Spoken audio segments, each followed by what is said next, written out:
let's move on to the second keynote speakers. Okay, so second keynote speaker is Mr. David Shivoutz. He's a Chief Technology Officer at Ripple. He is one of the original architects of the XRP ledger. He developed an encrypted cloud storage and enterprise messaging system for organizations like CNN and National Security Agency. Okay, so David, please, floor is yours. So as you heard, I'm the Chief Technology Officer at Ripple, co-creator of the XRP ledger. I found Bitcoin in 2011. And the thing that really inspired me was the ability of technology to liberate people. I lived through the sort of internet revolution, and I saw the fall of the Berlin Wall. And I think one aspect in the fall of the Berlin Wall was that people in East Berlin learned that people in West Berlin had blue jeans and CD players. If you're young, Google what a CD player is. And they didn't want to live under worse conditions. I think you saw the same thing in North Korea, where then leader Kim Jong-un was able to convince their people that things were terrible in the West, that, you know, there was homelessness, there were healthcare problems, people were poor, and some of those things are certainly true, but they got a very biased view. And the internet and the liberation of the control of information was a powerful liberating force against repressive governments. And today, the control of money it can be a liberating force. I think one example we saw in Canada, when some truckers protested COVID protocols, the government used emergency powers to limit their flow of money, even for people who supported them. And I think that I mean, obviously Canada is not a repressive government and they can make their own decisions, but I think that gives you the idea about how people who are exercising rights to protest and who might be breaking laws, instead of being challenged on whether or not they're complying with the law, can have the flow of money choked off. And that's sort of a way to get around the type of procedure that we expect, like, you know, civilized governments to use. And I think that's just sort of a preview of what can happen with government control over the flow of money. And so what inspired me in Bitcoin was this prospect that we could sort of liberate money so that people could use money how they wanted to without being subject to the kinds of controls that could be used as tools of oppression. I joined Ripple because when Ripple was created, I was working on that project. And I've been with Ripple for about a decade now, and we've established a global team of over 600 employees. Offices include San Francisco, where we're headquartered, New York, Washington, D.C., London, Reykjavik, Mumbai, Singapore, Dubai, Sao Paulo. Just recently, we opened offices in Toronto, Miami, and Dublin. Super excited about the development hub in Toronto. And we built the team with experts in technology, finance, and governance. And we sort of describe our goal as building the internet of value. And anyone who sent an email and anyone who's made a cross-border payment can compare and contrast those two experiences, and they're as different as any two experiences could possibly be. And I think it took me a long time to understand fundamentally that what makes email so great and cross-border payments so terrible is really two things. So one of them is a universal namespace.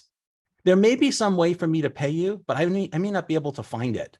You may use Zelle or PayPal or Cash App or some mobile money, and I may have some access to that, but I may not even know it. Like, we have to humanly negotiate. Can you accept this type of payment? Can you accept that payment? Oh, I might have access to that. I don't know. Who would I? Oh, I go to my bank for that? I don't.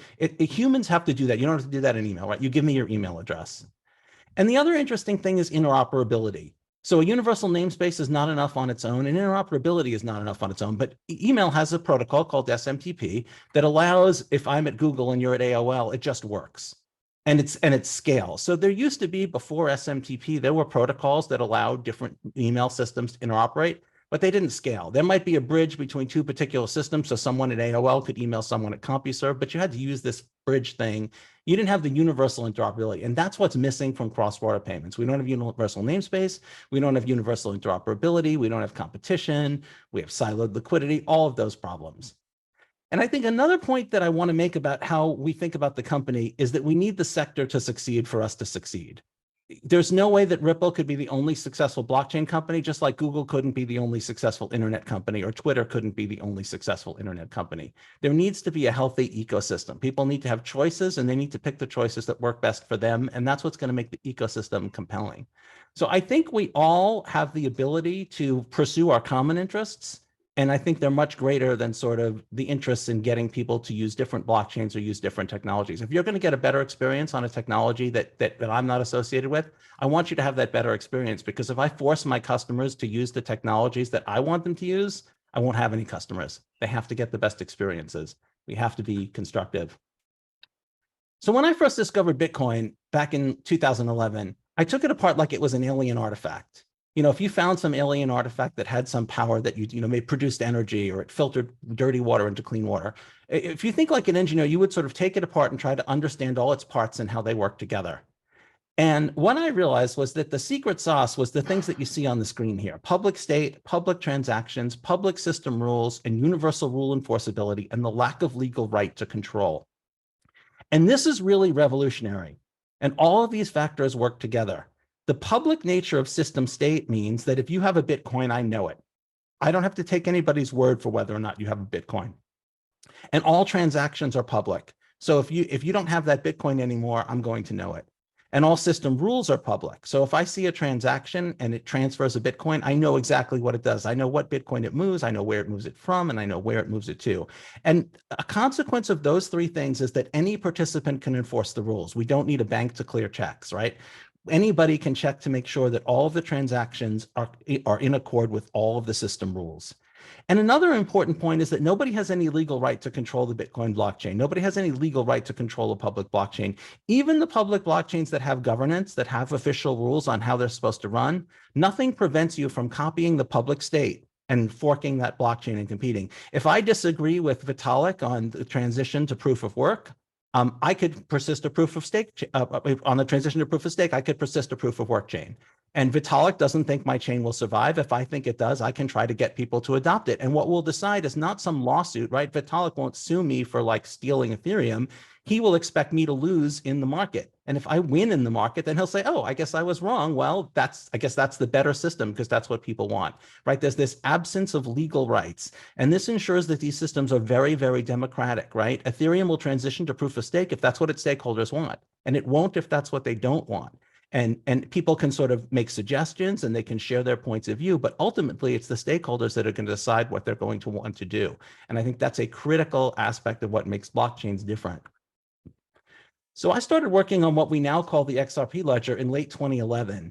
And the thing that got me was the very first cracks emerging in the proof of work narrative. I think now this is not that controversial. I think Vitalik, his speech in the transition to proof of stake would share some of the same problems with proof of work, particularly the high cost. I think that's the main one, and energy consumption, which is a corollary of the high cost. And I think that narrative was just starting to crack in late 2011. Prior to that, people actually believed that like anybody could mine whenever they had some extra power or when their computer wasn't busy. I think that's economically naive. But so we were just starting to realize that in late 2011, early 2012. Today, the XRP ledger operates as a decentralized public blockchain with robust censorship resistance. You can see the difference in the cost, the difference in settlement times, difference in energy consumption, and so on. And another interesting point to think about on these differences is who are the sort of stakeholders who are enriched by the system. So there's sort of two types of stakeholders. There's the stakeholders who have a pre-existing problem that's solved, and there's sort of the new stakeholders. Like an analogy to use would be eBay. The stakeholders with a pre-existing problem are buyers and sellers. eBay brings buyers and sellers together and solves friction in payments and other problems that they have. But there's also the owners of eBay, and they like residual friction. eBay wants to charge as much as it can for eBay services. And every dollar that eBay stockholders make is a dollar that a buyer paid and a seller didn't get. So fees are residual friction. So who gets the residual friction in proof of work is the miners. Who gets the residual friction in proof of stake is the stakers. In a federated Byzantine agreement algorithm like the XRP ledger uses, nobody gets the residual friction. And so there's no reason to have that friction. And so the fees have dropped to an absurdly low, tiny fraction of a penny. In the early days, we realized that at least for the foreseeable future, we were in a multi-asset world and likely a multi-payment system world too. We didn't think that one asset would take over the world. And even if it does, you have to get there. And no one payment system will take over the world either. Some people want fast payments. Some people want smart contracts. Some people want to store NFTs. Some people want to store data. You're going to have these multiple systems and we're stuck in them. And so we built interoperability into the XRP ledger from the very beginning with the first decentralized exchange.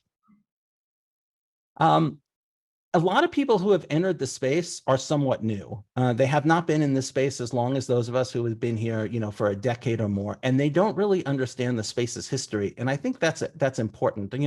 A couple of years ago, I was talking to some people about a cybersecurity incident, and I wanted to make sure that our employees, had the right cybersecurity information so they would be able to recognize things like phishing attacks. And when someone suggested this, I said, didn't we just do that? Like, didn't we just explain that to all of our employees? He's like, yeah, but that was like 11 months ago. Well, guess how many employees weren't there 11 months ago, right? When you're growing rapidly as this space is, 11 months is half the people are new. And so we have this problem that people have not seen the space's history. And so they don't understand what's happened before. And that creates a problem from a sort of tendency to repeat disasters. The desire to gain value without having to go through the tedious process of creating it is a nearly universal desire. And the ease with which people convince themselves that they found an exception to the rules that apply to everyone else is shocking too. And we need to learn from these. So some of you probably don't know that in 2012, a man named Trendon Shavers, some people call him Pirate or Pirate at 40, Pirate at 20, Pirate at 40, Pirate at 20. Boy, I don't know. It was from a song. I don't know the song. Anyway, he operated the massive Ponzi scheme. And everybody believed that he had some magic source of revenue. He said, hey, I can get you high returns at low risk. And everybody's like, sweet, we want high returns at high risk. Well, of course you frickin' do. We had a crypto winter in 2013. People learned that crypto could only go up, and it didn't. And that crypto winter is, another thing that's repeated itself several times. Mt. Gox, the first, a centralized exchange that essentially got hacked or went bankrupt or both. And people learned that when you let other people hold your money, there's issues with that. Bitfinex got hacked, an exchange that, people got fractional compensation. There was the BitConnect scam, then another crypto winter. And unfortunately, people had unlearned the lessons of the previous winter come the next crypto winter. And I think people are still learning the lesson that if crypto goes down, you just wait for it to go back up and you'll be fine. That will be true until it isn't. But I think it's important that people look at these things. The projects that survived are the ones focused on solving real world problems. So what's a bed bug? You'll see why I'm talking about this. Bed bugs have been bothering people for a long, long time. And your grandparents probably knew how to combat bed bugs. The saying sleep tight is about preventing bed bugs from getting into your bedroll. But most of the people in this room today probably have no idea what to do about bed bugs. If you had a bed bug problem, you'd have to Google it.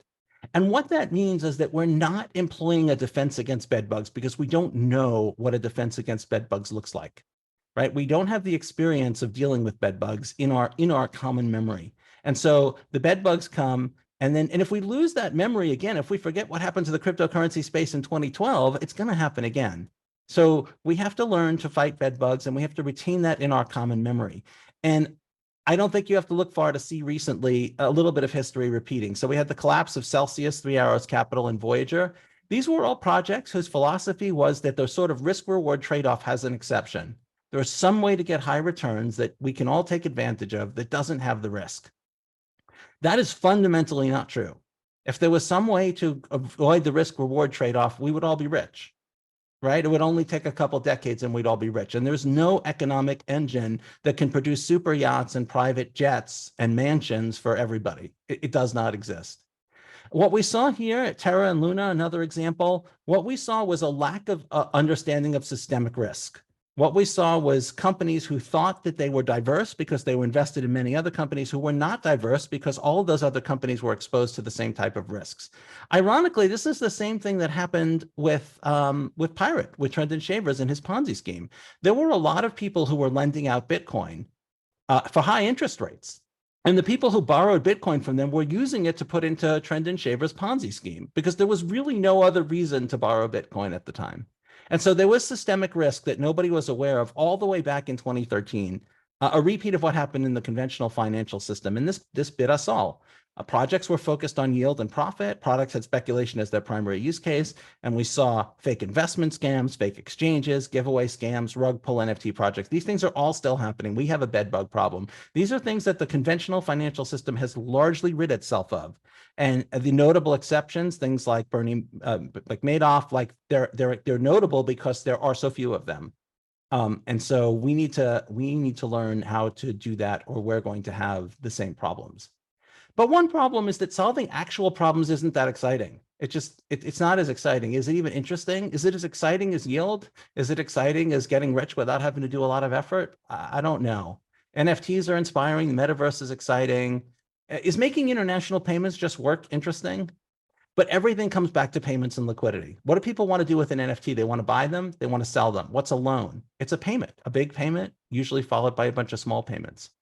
We probably don't have a one asset future. We definitely don't have a one asset near future. So payments without liquidity is not going to be very interesting, right? We have fiat currencies right now that people use, 99% of the economy. We're going to need to make those things interoperate.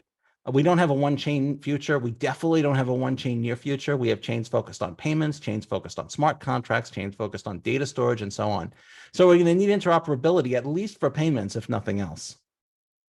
All of these applications are interesting real-world use cases that solve problems that people actually have today. Cross-border payments is very obvious.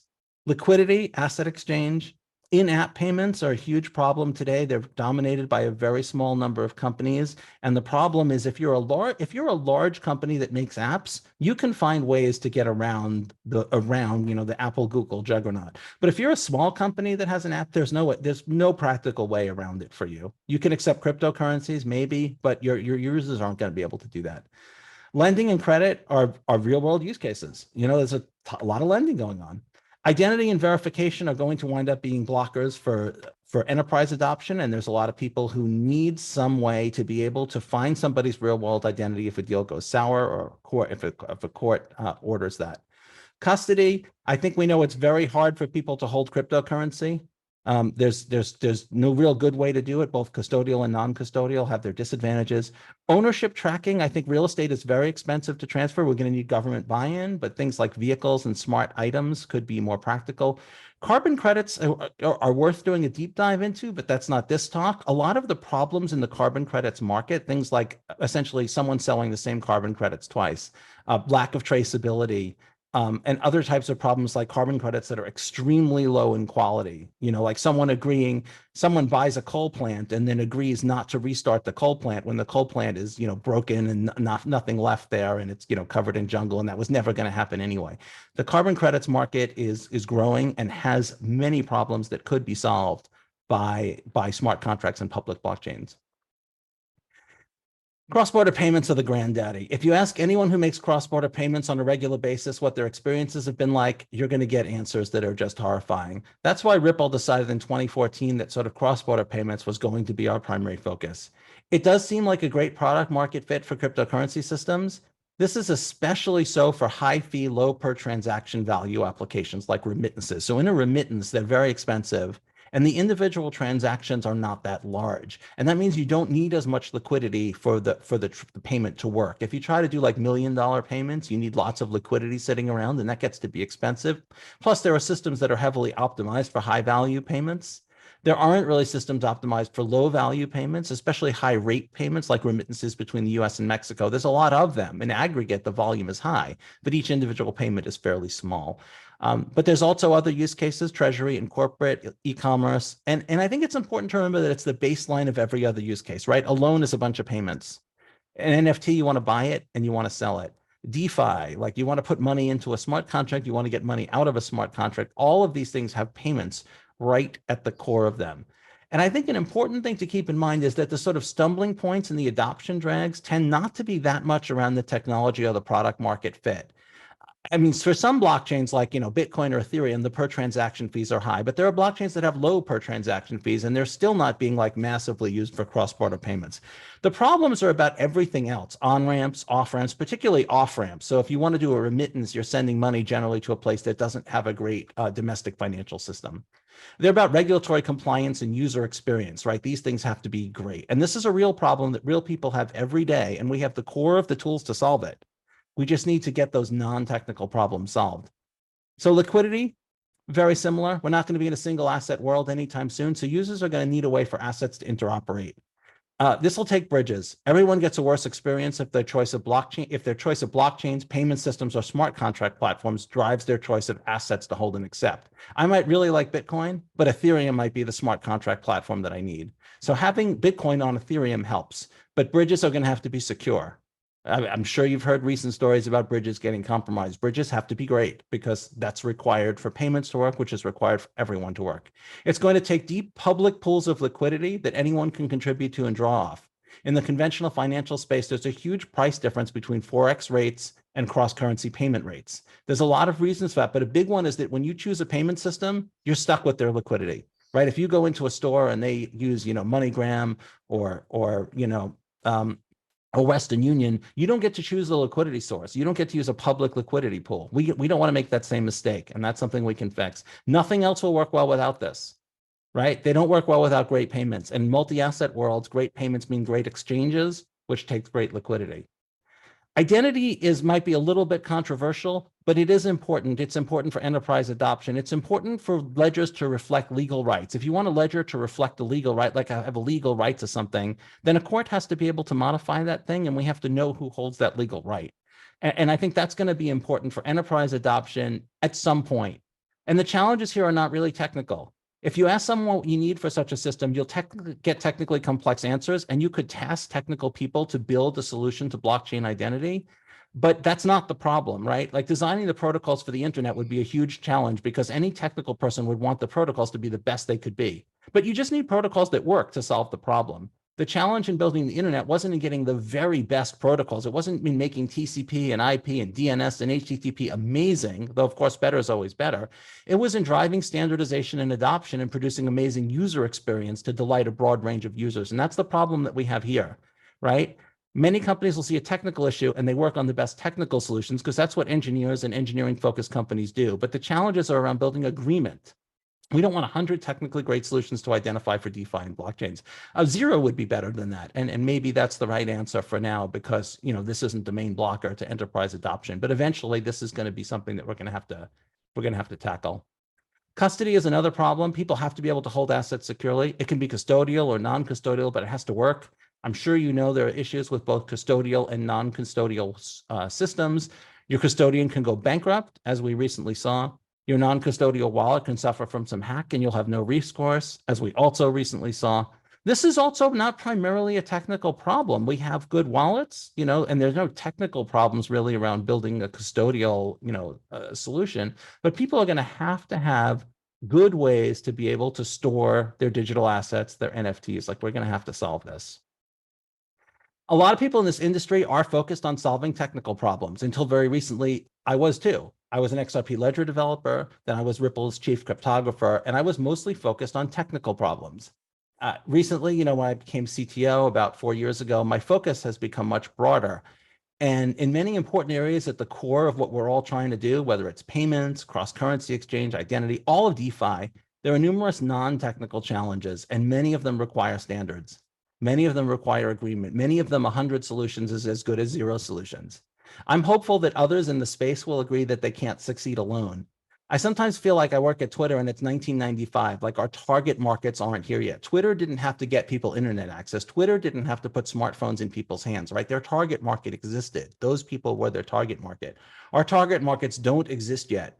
The set of like cryptocurrency users and DeFi enthusiasts is a small set, right? It's early adopters. It's people who are willing to learn the ins and outs of the technology in order to get it to work. That's not how you drive mass adoption. We need broad choice and a wide range of capabilities to provide user experiences that are fantastic and to give users a vast array of solutions that they can choose between. Thank you. I think we have some time for some questions. David, thank you very much for giving us an excellent presentation. Now we have a Q&A session. So if you have any question, please raise your hand in the floor. Okay, so please use the microphone there. Good day, Mr. Schwartz, Edward Johnson. I'm honored to speak to you. Thanks to Ms. Emmy here. Because an ideal amount of unconfirmed transactions create fairness within the scope of consensus, is it feasible to say that scaling of IOU credit industry will create value, or is it the objective to create private or public lending with Ripple and XRP? And I mentioned that in terms of Professor Tessioni, who spoke yesterday about priori trust. Yeah, it's a tricky challenge because if you're going to build decentralized systems to do lending, they either have to be reputation based or they have to be sort of secured loans. The set of the use cases for secured loans are not that great. I mean, they're basically high value, and they're what we saw in the space with like companies like Three Arrows Capital. It's like where they have huge amounts of money and they want leverage longs on on volatile assets. So I think if we're going to solve the lending problem, like it's probably going to have to be reputation based, and it's not really clear how to do that in a decentralized way.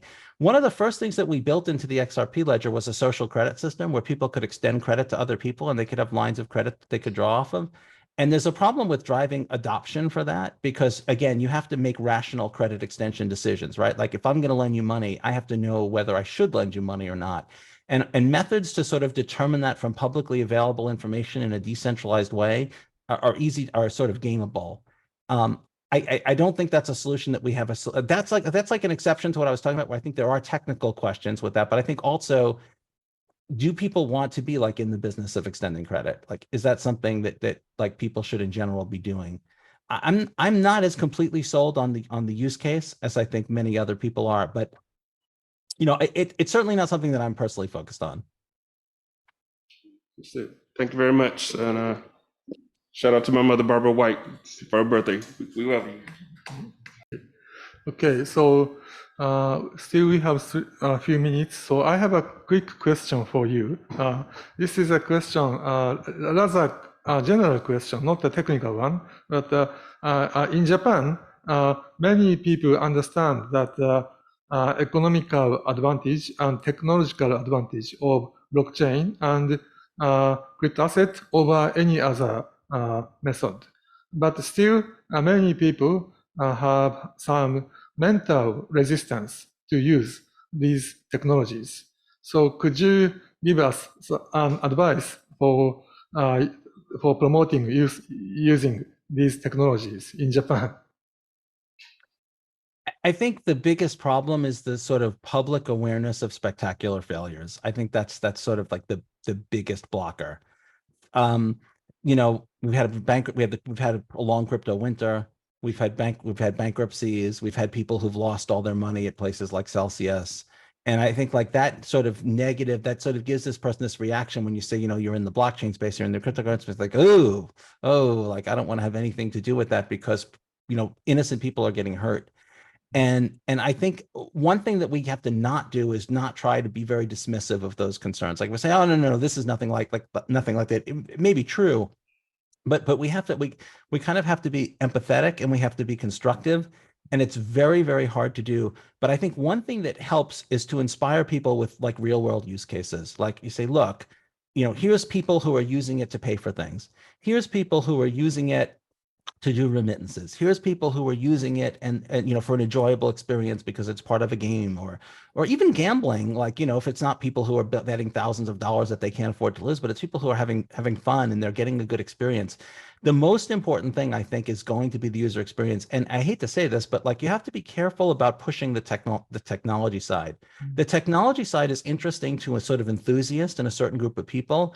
But I think we've gotten most of that group of people, and now we need the people who just want great experiences, right? Like if I'm inspiring you to use a computer, I don't want to tell you, oh, it's got the fastest processor, it's got the most RAM, it's got an SSD with PCI 5.0, which has 22 gigabytes a second. You're like, what? Like, I'm not speaking your language. To speak your language, I have to say, you have some problems and this will make your life easier by helping you to solve those. Like, you're interested in this musician or this hobby. Here are other people who share your interests and you can communicate with them. Like, bring it to a human level and just be careful to resist your instinct to focus too much on the technology, because that's what inspired like the first wave of adopters, but that's not going to inspire this. That's not what's going to inspire the subsequent waves. Okay. Thank you very much for great advice for us. Okay, so I think time is out. Thank you very much, David, for giving us a presentation. So let's thank to the two keynote speakers today. Thank you very much. It was a great.